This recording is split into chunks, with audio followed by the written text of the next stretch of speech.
Good afternoon, everyone. I'd like to talk to you about Anne Frank. Anne was born in Frankfurt on June the 12th, 1929. By now, living in German-occupied Amsterdam, she was given a diary for her 13th birthday in 1942. Life had become increasingly difficult for Jews by then, and her parents decided to enter a secret hiding place to avoid deportation. They entered it in July 1942, the month after Anne started writing her diary. The Frank family remained in hiding for 2 years until they were discovered, arrested, and taken to Auschwitz in what ended up being the last transportation of Jews from Amsterdam. Anne and her sister were later transferred to Bergen-Belsen, where they both died of typhus in March 1945, 2 months before the end of the Second World War. Next Wednesday, Anne would have been 84. These are Anne's first words in her diary. It's an odd idea for someone like me to keep a diary, not only because I've never done so before, but because it seems to me that neither I, nor for that matter anyone else, will be interested in the unbosomings of a 13-year-old schoolgirl. What I want to show you is just how interested people have been in the unbosomings of a 13-year-old schoolgirl, and just how relevant and inspiring her story has remained. It is a story which has not only inspired thousands of people who've read her diaries, but has also inspired the formation and ongoing work of several charities in her name, all of them striving for reconciliation between peoples. After the war, Anne's father, Otto, who's over there, returned to Amsterdam, hoping to be reunited with his daughters. He discovered that Anne and Margot had died, but Anne's diary had been kept safe by a family friend.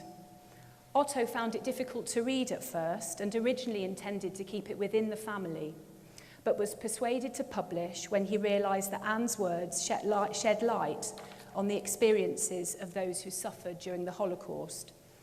This is how he talked about what he came to see as his mission. I am now almost 90, and my strength is slowly failing. Still, the task I received from Anne continues to restore my energy, to struggle for reconciliation and human rights throughout the world. One of the charities founded in Anne's name, the Anne Frank Trust, was created in the UK in 1990 with a mission to challenge prejudice and reduce hatred by drawing on the power of Anne Frank's life and diary. They work in thousands of schools, prisons, and local communities around the country, using Anne's story to encourage people to make a stand against prejudice and hatred.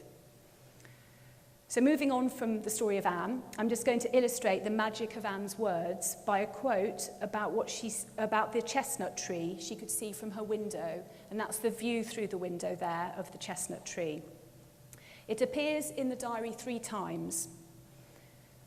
I look up at the blue sky and the bare chestnut tree, on whose branches little raindrops shine, appearing like silver, and at the seagulls and other birds as they glide on the wind. While this lasts, I cannot be unhappy. The tree was an inspiration to Anne, but late in its life it suffered from disease and finally blew down in 2010. Some years earlier, chestnuts had been gathered and saplings presented to locations around the world. The 11 last saplings were saved and are being planted across the USA, one at Ground Zero and one at Little Rock, Arkansas, to commemorate the Little Rock 9. Now here's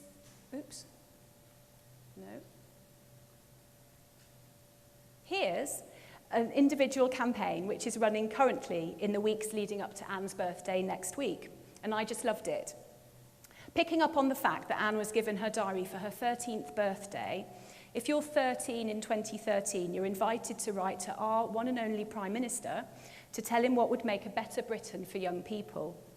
The Anne Frank Trust are publishing children's letters on their website, and the plan is for 13 of them to be presented to David Cameron and extracts from them to be printed in the Times. The Prime Minister has agreed to respond personally in writing to one of them, and his response will also be published in the Times. More than the campaign itself, the inspiration for me came from reading some of these letters, and they're there on the Anne Frank Trust's website. Topics like homelessness, the recession, bullying, discrimination, media freedom and crime, among many other serious issues covered. Our young people are just as concerned about making the world a better place as Anne was, and as many of us in this room are. You can also sign the Anne Frank Declaration to fight prejudice in our communities, and of course you can make a financial contribution. The way Anne's family and her heirs have continued to tell her story to generation after generation of young people, keep her story relevant and use it for good, is truly inspiring and something I think all of us at Charities can learn from. Why did I choose to share Anne Frank's story with you all today? Firstly, I think it's the most wonderful example of how an individual's story has inspired a movement of love and reconciliation between different peoples and faiths. With events since drummer Lee Rigby's murder in the news, this work is as relevant as ever. Secondly, the power of the story transcends time and place and is relevant to everyone, inspiring action and the actual formation of charities in her name to carry the work forward. It's less about individual fundraising techniques, but about the foundation of sustainable organisations to work towards change.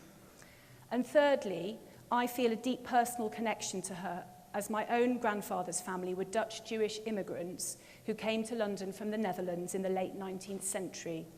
When I visited Anne Frank's house in Amsterdam myself at the end of last year, I looked in the record they have there of every Jewish family that had lived in Amsterdam before the Second World War.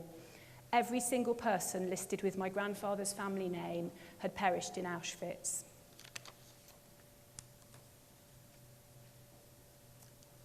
Here's a little piece from Anne Frank House's Facebook page. There's an app, so she's right up to date, is Anne. You can share her quotes. Another simple way children and young people of today can engage with what she had to say and build the power of her story. When she chose what to take with her into the hiding place, she chose the diary was the first thing she chose, and she didn't take very many clothes. Memories mean more to me than dresses. I'm going to leave you with the only video footage which exists of Anne. I'd never seen it before, and it brought a little tear to my eye. It was shot on July the 22nd, 1941, when the Franks family's next-door neighbour was getting married. Anne Frank is leaning out of the window of her house in Amsterdam to get a good look at the bride and groom. It is the only time Anne was ever captured on film. And if I've got you in the mood for more Anne Frank, another recommended watch is Otto Frank's appearance on Blue Peter in 1979, when he was interviewed by Leslie Judd, and there's also archive footage from 1976 of Valerie Singleton's visit to Anne Frank's house. I think this is probably when I first heard about Anne as a child myself. Can you click the link?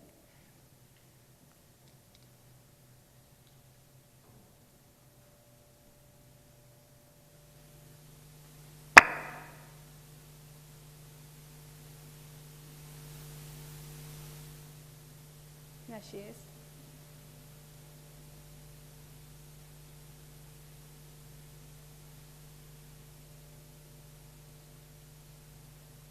And that's it, Anne Frank.